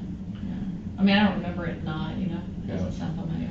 How long were you supposed to stay there? I mean, you showed up on the 9th. Were you, and you spent the night? It was just like going back, because I didn't live far. Okay. So I'd go home, and then I remember sometimes trying to call her, and she was just like, tonight's not a good night. So I think the total times that I've gone there. But that night, you spent the night on the 9th, and the next morning you said she got up and said you need to leave. Yeah. Did you find that kind of surprising? Yeah. That she would. Yeah. Was it early? Was it what time? Well, as soon as I walked out of my bedroom, I remember, it was 7, 8 in the morning, maybe. I don't know. Yeah. I mean, I wasn't one to sleep in, so. And she says that Charles and Charles. It's coming down Alan to, is coming if I down and remember, gonna she kill her. said today. So if that was the 10th, it would have been the next day, right? So it would have been the 9th. You spent the night there the 9th, and the 10th is when you woke up, and then the 11th is when he. So then she must have said he was coming down tomorrow. Yeah. He's coming down tomorrow or today. I thought it was, she said Okay. today. But anyway, yeah, and I was like, why? You know, that was when I was Yeah. like, why? Like, what reason can a normal person like a policeman say, this guy's coming down to kill me? Like, I didn't understand that. If you think he's evil, it's really, what is the reason? Like, how do you know these things? Yeah. So, you know, it was a little off, definitely, for me. Okay. Yeah. Did she ever mention calling the police or anything like that, as far as she felt so threatened by him that she needed to do something, or? She seemed like she was busy, like talking on the phone. She had, like, you know, I just got this feeling she had a storm going on, and, you know. Did Alex ever say why he spent the night? Did he ever tell you why he spent the night? I don't remember who said what, but I remember his point of staying there is to protect her, make sure she was safe. Okay. Something like that, like he was going to be with her. I knew that he was going to be there. I think she said, yeah, he's leaving. You need to leave. Alex is coming to spend the night, and he's going to protect me, something like, yeah, he's coming down. I really didn't think a lot about it, because when I didn't talk to her till however many days afterwards, and she calls me and she tells me what happened. So I'm like, what? Right. So I didn't expect any of that to happen. I thought, oh, they'd work it out. You know, they're not really going to try to kill her. Right. I didn't get, like I said, I didn't get in the drama. Yeah. I was really outside that drama circle, so I didn't really ever expect to hear that would happen. That was very surprising to me. And then 4 days later, you talked with her again, and that's when she asked if you saw her. Yeah, I think it was that many days. You probably know better than me. I don't remember. It just seemed like that many days. Anything else that you can think of? Regarding zombies, regarding getting rid of people, it's specifically into the death of Charles. I remember her saying things like, Charles was a nice guy. I miss the old Charles, like, in there. She's like, I didn't even have a proper burial for him. Like, she didn't get to say goodbye. She was always being chased by these demons. She'd say stuff like that. This was after his death? I don't know, at some point. I don't even know if it was after or before. It probably was before. Okay. It's just like, he was a nice man, and she'd say nice things, kind of, but then she'd try to paint, it seems to me she'd just try to paint a story to be able to justify her reasons for leaving or whatever. And I encouraged her, I was like, why don't you get a divorce? And, you probably heard that, me say that. And why not? Because, they lose their exaltations. At least Chad would. I can't remember if she said she would, but he would. Obviously, you made a comment earlier about the vibrations. Your vibrations increase every time you go to the temple, and your veil gets thinner, and you can teleport and all these different things, according to them. According to them. What do you think would have happened to her if she had her temple recommend taken away? Then she wouldn't have been able to go to the temple anymore. She would have been sad about that, but I'm sure she would have kept on doing her crazy stuff. Yeah. Chad, whatever they really did, I don't really know. Okay. Do you obviously think that was very important to her? Because she was going pretty much every day, is that my understanding? She was. I mean, she, I don't know how it went when she traveled and got all of the praise. I don't know how often she went after that, but she went often.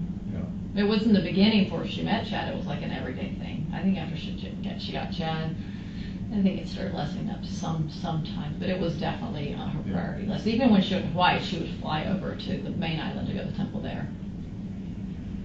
How much do this, and this is just a personal question, nothing kind of proof of the case or anything, how much do you think of this was religious based as opposed to money and sex?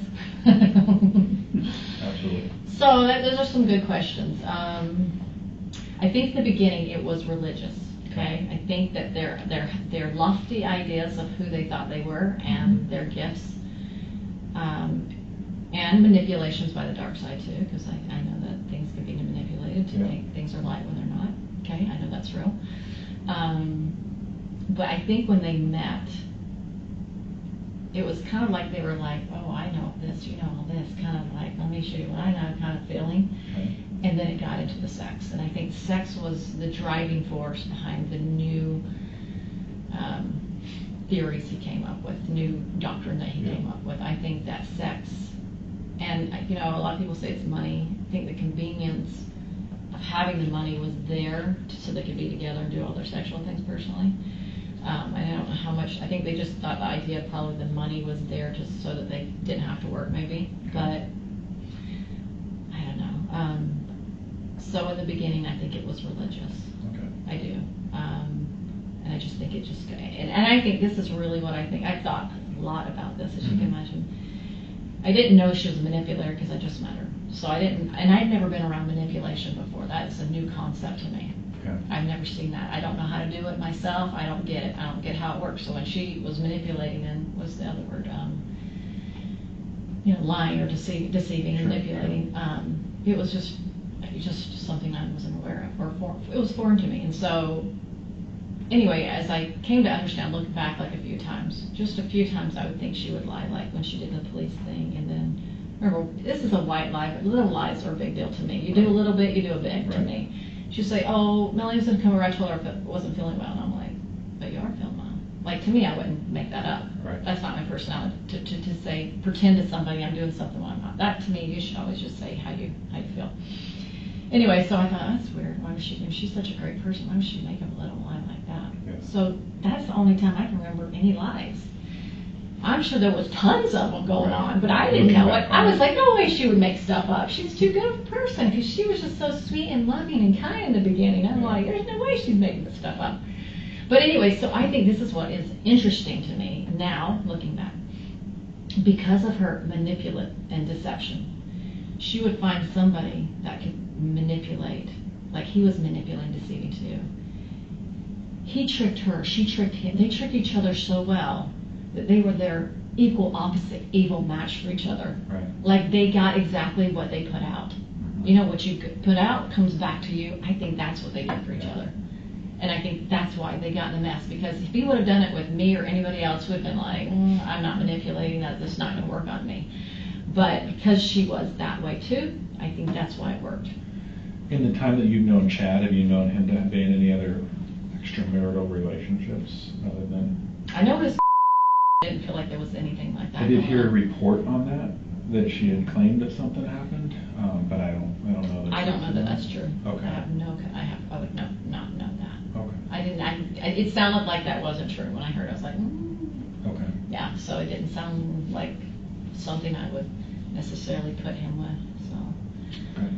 Any talk? Well, obviously Tammy died in October. Did any talk? Did you weren't talking to Lori at that time then, right? Or did In you? October? Mm-hmm.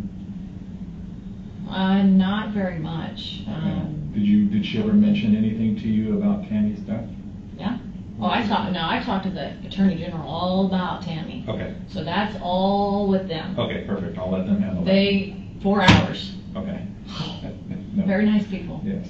We're not 4 hour type people. Yeah. You want to spend 4 more hours on that one? Like, oh. Well, honestly, you could go into this for days.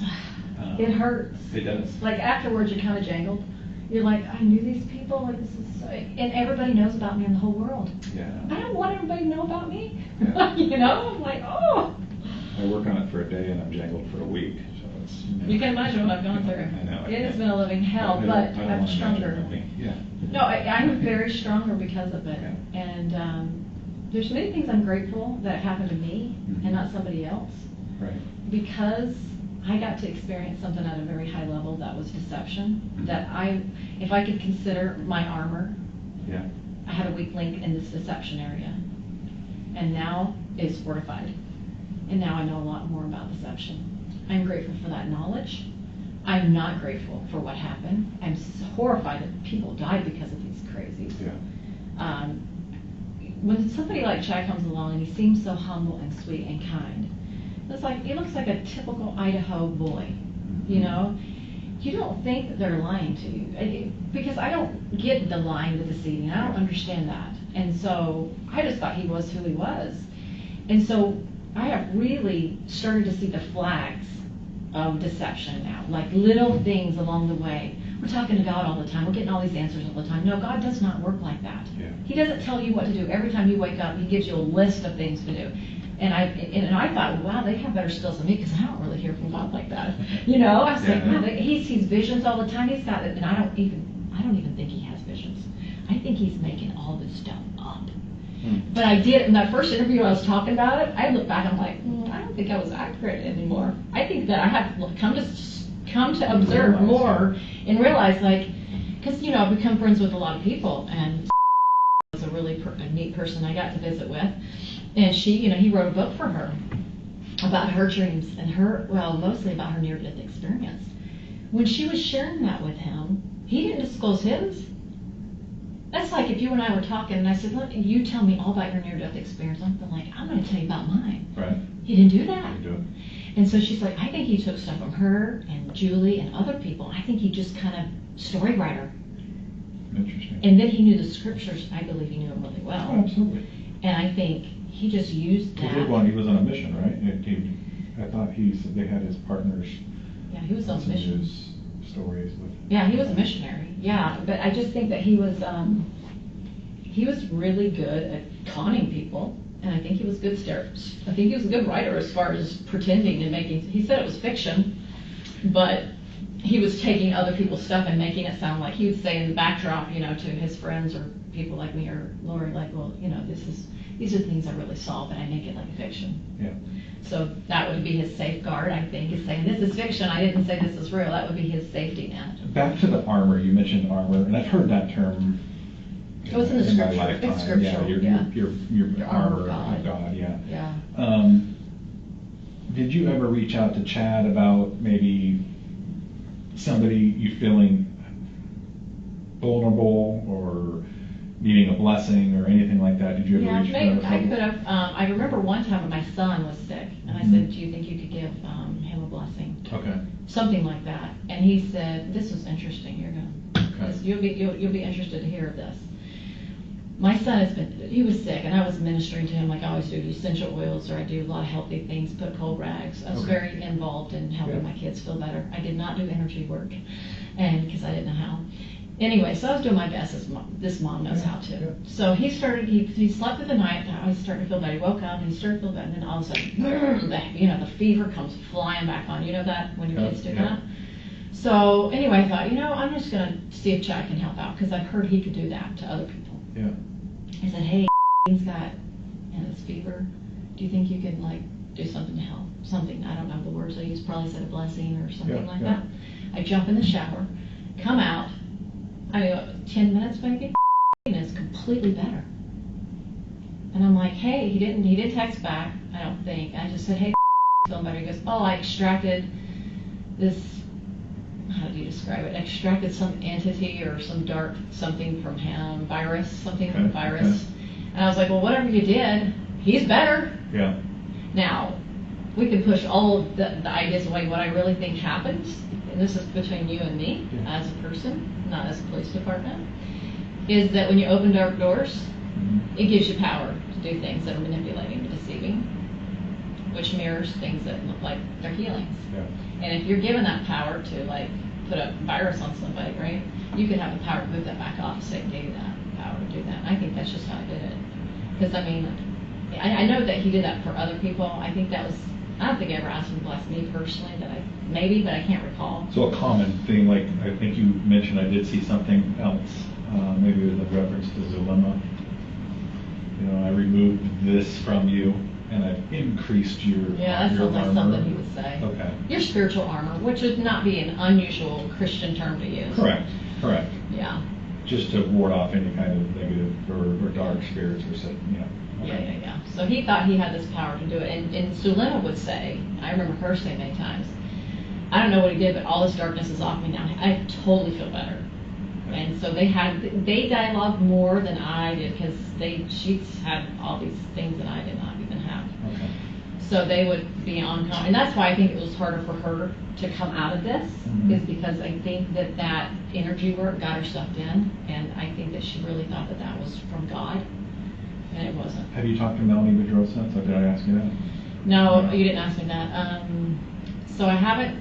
The last I tried to talk to her, "Hey, people aren't zombies. Brandon's not a zombie." That was back. I remember it was around Christmas time, right after I told the police everything. I talked to her that time, and she goes, "I can't talk. The phone's being bugged." So she wasn't free to say how she could really, we couldn't have a real conversation because there was no microphones. Yeah. I encouraged her that it wasn't good. I encouraged her everything I could to what I had come to understand. Okay. And then she'd text me in the middle of the night, I don't know, it felt like weeks later maybe January, I don't remember. Okay. But anyway, and she's like, "Do you remember the name of a song?" By Laura Daybell. We love Laura Daybell. And when I couldn't remember, anyway, we ended up talking, and I just continued to try to counsel her, and she continued to, I can't really share much. Yeah. Then after that, I never spoke. Oh, did I speak to her on the phone? I can't recall speaking to her again, but I remember trying to text her "Hey, I'm praying for you. You want to talk?" I was trying to do my best to hold her. I was like, "Come on, don't you hope that you're not involved in anything?" I didn't know if she was. And she just was like, "I'm busy. Thank you for the prayer." Just short little answers. Then I saw her at the temple only once. I didn't talk to her, but I saw her, and it was Sulema, Summer, and her sitting on the couch. I walk into the celestial room. It's just a room where you sit down, and I go, first I saw her, I thought, "Oh, I can talk to her," and I saw Sulema there. I'm like, "Oh." And so Sulema was kind of facing down like that in the prayer, and then she kind of came up, and then I just turned and sat over here, around the corner. She didn't come to talk to me. I was bummed. I really wanted to talk to her. And then I just said, "Hey, I saw you at the temple," and anyway, so there's been really nothing. So yeah, I think that was maybe the last text or two, and I have not tried to contact her now that she's made statements about her belief structure. I just decided they want There's, alone. I just don't think there's a place for me right now with her life, so. Did she ever come over on the night you spent the night at Lori's on the 9th? Did she come over? I don't remember. I Okay. don't remember seeing her. She couldn't have. I mean, if she did, it was quick. I don't Okay. know. I just don't remember details like that, like people coming in and out, And unless then it's specifically. Where did you sleep in your Lori's that night? So, okay, there's the back. So if you go to the kitchen, you Mhm. take on the right. Mhm. There's a JJ's bed in that bedroom, and then Okay. there's a bigger bedroom back here. And I think Tylee's was on this side. Okay. I'd have been in that back one. The pink room? I know it had some crazy stuff on the The wall. mattress on the floor? Yep, mattress on the floor, just a big queen size. Okay. And it seemed like she might have had another one at one point, but anyway, there was a queen one, and Was there food storage in that room? Do you remember if it was? yeah, a Was little, it? in the closet there was Yeah. a little bit, Okay. but yeah, there wasn't, other than the bed. Okay. I think it was, yeah, that's the room I spent the night. I think I only spent the night, I want to say it felt like about 3 times. Okay. But It could have been next a little morning, the bit. 10th, she says you need to go. And Alex was not there on the 9th when you were there. No, I'm trying to see when he was, if I ever, I know I've seen him over there before, but I don't remember when it was. I don't remember him. I think I was gone before, if he came over, I think I was gone. I didn't see him. Okay. I'm just trying to remember when I did see him. Ugh, my brain hurts. I know it. I'm trying, so my memory is not the sharpest always, and so I'm It's trying, pretty good. so. Don't sell yourself short. Yeah, I know, I try, and some things leave an imprint because it's so bad. Right. You know, she's like, I don't want to remember that. You gotta remember, we're asking you questions, Right. what might have been just like mundane stuff. I know. And we're asking you to remember because it now is, Exactly. it might be important. Yeah. Exactly. I am here to help wherever I can. Awesome. Well, I got your number, and if I think of anything else, I'll probably just call you and it's best, over the phone. Yeah. And make you come back in here. Yeah, I'm just. Likewise, trying to if you think of something else that, You know, one thing that I did think that was important, that recording that I did. I said, why would Alex say this? You know, I don't know where the, how did I say it? I don't want to know where the kids are, Mhm. and then they won't be able to be found. That won't be able, I just kind of combined it, but that was from Sulema, that information was, that particular strip. I just threw into one when I was speaking to her, because Okay. they both came from either me or her, but anyway, I don't know why Alex would say that. I didn't even want him to know. Remember, that's what she said, I didn't even want him to know. And he doesn't even know where the kids are. I think she said something like, well, however I said it. Yeah.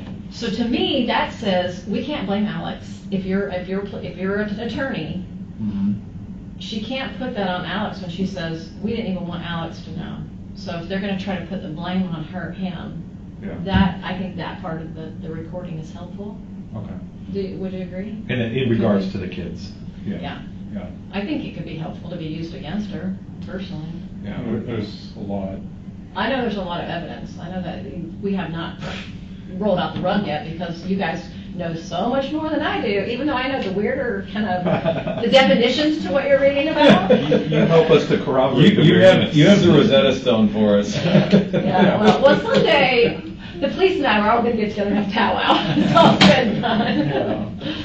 It's been a hellish year, but it's been great learning for me. And I'll just say that I'm grateful that if anybody had to go through it, I'm glad it was me and not somebody else. Yeah. Because I'm kind of that.